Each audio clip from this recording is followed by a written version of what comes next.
So let's talk about ionizing versus non-ionizing radiation and what this is. So we have different types of electromagnetic radiation have different types of energies.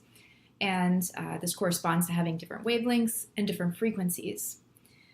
So this pertains to energy, whether or not it's ionizing or non-ionizing. So the definition of ionizing electromagnetic radiation is that it contains enough energy to take atoms and remove their electrons from them to create ions. So it essentially takes something, say like a hydrogen atom here. It's got one electron. And if you hit it with some electromagnetic radiation that's ionizing, if it's non-ionizing, it won't do this. Ionizing, can't spell, there we go. What's going to happen is it's going to remove this electron so that you end up with an H plus ion here. So oftentimes what that means is we're breaking chemical bonds. So we might have, say, two hydrogens joined together by an electron, and if they're hit by ionizing radiation, one of these electrons has to go. So we end up with an H plus. Sometimes we can end up with this thing called an H radical, or just a radical, sorry, it doesn't have to be a hydrogen radical. But in general, ionizing radiation removes electrons, and it often turns things into ions, or it turns things into radicals, but it tends to split molecules in general and break chemical bonds. So it has this ability to break chemical bonds by removing electrons. So please keep that in mind, that is important. All right, so your hydrogen can be converted to your H plus. Another thing that often happens is that we see this ionizing damage actually occur a lot in DNA. So one thing that often happens is whenever your skin is hit with UV light. UV light is ionizing. Certain types of UV light are ionizing, and this can damage your skin. It can damage your cells. So here's how this works. We have these things on DNA called methyl groups. So we have methylated DNA. These methyl groups are just CH3 groups that are attached to our DNA and our cells. And these things turn genes on and off. So whenever we have, say, our DNA here, this is our DNA molecule, sometimes it has these methyl groups attached. And where these are attached is really important because it can turn things on and off, and it regulates transcription in the cells. So what can happen here is if your DNA in your cells gets hit with ionizing radiation, you can actually remove these methyl groups. So this can be hit, and it can cause this to form. It might break the methyl groups off. It might change your DNA. I'm going to show you another example of this. Fortunately, our cells have methods in order to fix these things, to prevent DNA damage and to remediate it. But this is a common occurrence that's happening as our skin gets hit with UV light. Let's take a look at this ionizing electromagnetic radiation and what happens when you remove an electron from a molecule or an atom. So electrons, as you know, come in pairs. So whenever we form a chemical bond, like this one here, this is methane here, this is methane gas. There are two electrons in each chemical bond. Electrons like to be paired. Now there's a reason for this. So electrons are negatively charged, we know this. So if you're familiar with electricity production by, say, magnetism, as you take a magnet and you rotate it around, you produce a charge. And that's how we produce electricity. Electrons similarly do the same thing. So they're charged molecules and you spin them, and it produces this magnetic field around them. And so electrons come in pairs because they have opposite spins. They have opposite magnetic forces. So when an electron, a charged particle, spins, it will form a north and south pole, essentially, on top or on the bottom of the electron. And they spin opposite directions. So one goes this way, and the other one goes the other way, okay? So we've got them, here, let's see. Yeah, there we go. Going in opposite directions, which means that their north and south poles are different. And we know that whenever we have magnets, the north and south attract. If you put a north and north together, they push away, right? So if it's the same one, they push away. If it's a different one, they attract. So electrons like to be in pairs because of this attraction between these different magnetic fields, these different spins. So what this means is if you take away one of these electrons out of an electron pair, it's very unstable. It doesn't have another electron to balance out its magnetic fields. And so this is what we call a radical. So this is a radical. If you have an unpaired electron, this is an unpaired electron. Please write that down. That is a definition you need to know. Radicals are unpaired electrons. So healthy atoms have pairs of electrons. Unhealthy ones, i.e. radicals, have unpaired electrons. And this makes them very unstable because of this magnetic field.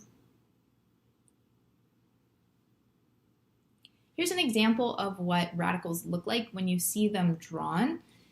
So atoms with odd numbers of electrons are radicals. So things like 1, if you see 1 electron, 3 electrons, 5 or 7, that sort of thing when you count it up, that means it's a radical.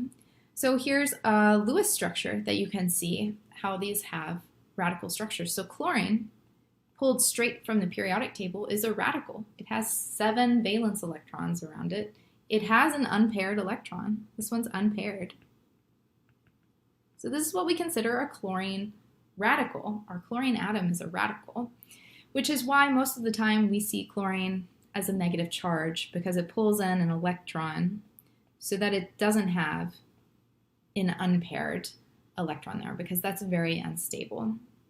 You can see polyatomic ions or molecules written as radicals. It doesn't have to be a lone atom. So here's a polyatomic ion. Normally it's HO minus. A hydroxide radical is missing one of those electrons, and thus it has 7 electrons around our oxygen. Let me show you what our normal HO minus looks like. It will have these electrons here and here.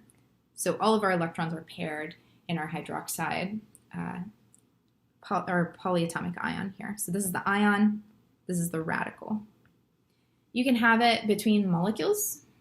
So say you had something that's supposed to be CH3, CH3.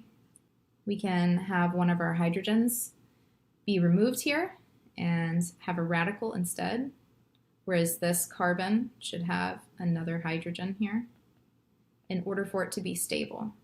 So this damage is most likely done by electromagnetic radiation or some other type of radical reaction. But in this chapter, we're just going to be studying our electromagnetic radiation. So if electrons are paired like this, it's not a radical. If you have an an odd number of electrons, then it's a radical. Or if you have any unpaired electrons at all in the structure, it's a radical. So let's talk about what happens when you remove an electron from an atom. So these things are very unstable. We talked about the magnetic imbalances that happen when you pull one of them away. So it really is like being off balance for this atom. And so what they look to do is they look to fix this problem as fast as possible. So they need to grab another electron from the environment in order to be stable. They need something to balance themselves. So just like falling down the stairs, you're probably going to grab the handrail, right? So that's the same as reaching out and grabbing an electron. You need something to stabilize yourself. All right, so these things react very, very fast. A methyl radical, CH3 radical, exists for only 1/1000th of a second. It will look to fix this very, very quickly. Let's take a look at what this does in our DNA when we have radicals. So here's our methyl group on a DNA nucleotide. So when these nucleotides get hit with UV light from the sun, what can happen is they can steal electrons and break off hydrogens here. They can make hydrogen ions. Those float away. And then you're left with a CH2 radical right here, okay? And these react really fast. So what they do is they find the nearest thing to them and they steal an electron from it. So say you have two radicals. What they're going to do is those single electrons are going to bond together as fast as possible. And when that happens, we see this thing called a dimer form. And it's two nucleotides stuck together. That's not what DNA is supposed to do. So this is what we consider DNA damage. Normally we see our nucleotides, they should be matched up here, across the way. But when we get hit with UV light, sometimes we form these dimers, which is not the way DNA is supposed to work. This is damage. The DNA won't read right, and the cell can't produce things from its DNA. Fortunately for us, we do have enzymes that actually go in and fix this, enzymes that read the DNA, and they undo these dimers and they fix them whenever they encounter them.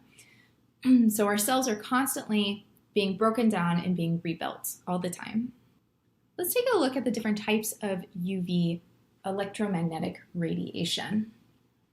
So we have three different types of UV light that comes from our sun and hits our atmosphere in the Earth. So we have UVC, UVB, and UVA. Each of these UV lights have different energy. They have different wavelengths as well. We can see the wavelengths, and we know that wavelengths correspond to energy. Okay. So if we have a higher wavelength, like this one, we have a lower energy. So this one is lower energy. This one is higher energy. Okay. So our UVA light we usually use in things like tanning booths. There is some DNA damage done by UVA light, but it's minimal. Then we have UVB, which is what we normally consider the harmful sun rays. This is what we can contribute to like skin damage and photoaging. These are things that will form dimers in your DNA and that sort of thing. UVC light, or UVC electromagnetic radiation, is the highest energy of the three UV radiations, and it doesn't actually reach Earth. UVC can be a problem when you're on mountains and things like that. If you've ever heard of people being at high elevations being really susceptible to eye damage, that's because sometimes this UVC light can get to them. And also there's higher levels of UVB light at these higher elevations because you're closer to the upper parts of the atmosphere. So UVC light can cause eye damage and burns, and it shouldn't really be reaching the Earth because our ozone in the atmosphere should stop it. So before we talk about ozone molecules and how they react with our UV radiation, I just wanted to briefly cover that not all UV radiation is bad. We actually do have mechanisms in our cells in order to harness this energy that does helpful things to us. So as you know, whenever we go outside and we get exposed to sunlight, our skin cells produce vitamin D. So here's how this actually works. So when your skin is exposed to UV light, this UV light reacts with a specific enzyme. And this enzyme creates this molecule, this pre-vitamin D enzyme, or this pre-vitamin D molecule. And when it's hit by UV light, it causes the pre-vitamin D to rearrange to form vitamin D. So without the UV light hitting this pre-vitamin D molecule, we wouldn't have vitamin D at all. So, and our vitamin D is important for a lot of processes in our body, such as bone health, mental health, immune health, all kinds of processes that it affects. So let's take a look at this vitamin D molecule here. So what's happening when our molecules are getting hit with the UV light is we're seeing structural changes. So this molecule here, the 7-dehydrocholesterol, cholesterol is a precursor of vitamin D. When it gets hit with UV light from the sun, it breaks chemical bonds. So it breaks this chemical bond in particular, breaks this bond, and it does this by removing electrons. Electrons here. Okay, so we can see that this bond right here gets broken. It disappears. So this is what forms our pre-vitamin D molecule. And then what happens after that bond is broken, so it breaks it apart, the molecule will rearrange into this new vitamin D structure here. So this T1/2 is our half-life. This is the amount of time it takes in order for the molecule to rearrange into vitamin D. So we're talking here about 8 hours for this process to happen. So your 7-dehydrocholesterol molecule gets hit with UV light, it breaks a bond, so it breaks the structural bonds, and this pre-vitamin D molecule is formed, and then over time it rotates and it forms this vitamin D molecule that our body uses for essential cellular processes. Let's take a look at how UV radiation interacts with ozone molecules. So ozone molecules are represented as O3. So they're 3 oxygens connected to each other. This is an important molecule because it protects us from UVC light and some UVB light that comes from the sun. It's protecting us in our different layers of our atmosphere. So here's our ozone layer right here. This is very, very important. I'm sure you all have heard about ozone holes. It's very important that these are happening and that we take notice of them, because if there's a hole in the ozone, that means that UVC light is reaching the Earth, and that can be very harmful. Something to know about ozone is that the molecules in the ozone layer are constantly being formed and broken down over and over again. So you have these ozone molecules that are being broken down, they're being reformed, broken down, reformed. It's kind of like a self-healing process. And this is what's absorbing the radiation from the sun. So the UV light is what's causing these things to break down, and it's also causing them to reform. So let's examine this process here. So our ozone molecule has 3 oxygens stuck together. When it gets hit with something like UVC radiation, it's going to break these down into oxygen radicals. Okay. Oxygen radicals are really reactive.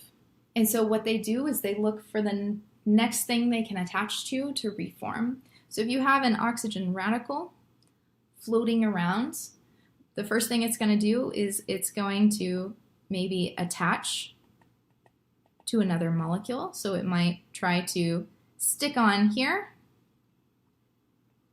to form another ozone molecule.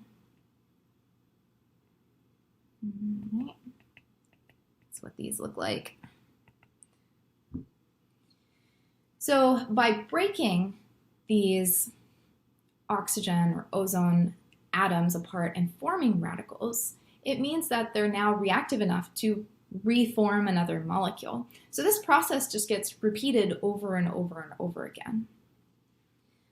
So sometimes we have our O3, it gets hit with UVB or UVC light. Both of these can break down our chemical bonds.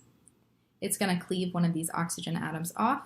Here's our oxygen radical. So now you see we have our O2 molecule. And now this radical can react with another O2 molecule, if it likes, in order to reform our ozone, just like I showed you in this process here. And it reforms the ozone. And then the ozone can be hit again with UV light and broken down again. So this process just repeats itself. Now, there are 2 types of UV radiation. They interact with the ozone molecule differently.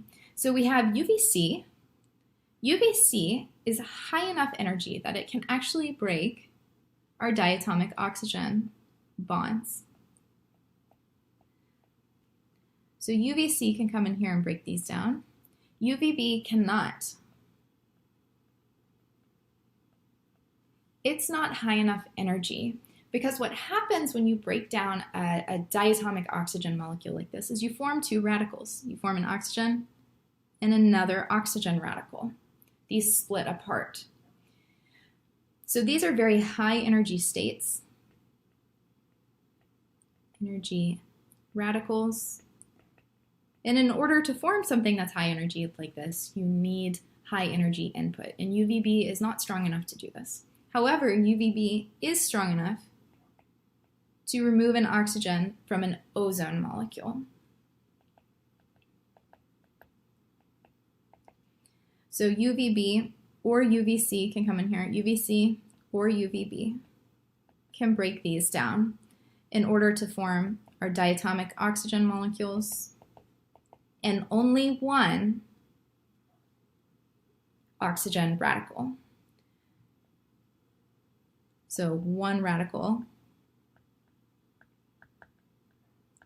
versus two. That's the reason here why the UVB radiation can break apart ozone molecules, but it can't break apart diatomic oxygen molecules. It requires more energy to produce two high energy radicals whereas when it interacts with ozone, it only produces one. So please make sure you understand that difference. Okay, so just to repeat what I've said, here are the different wavelengths of the UVB and the UVC. There's a difference in stability of the products that's made whenever you break apart an O2 versus an O3 molecule. So if you break apart your diatomic oxygen, then you make two radicals.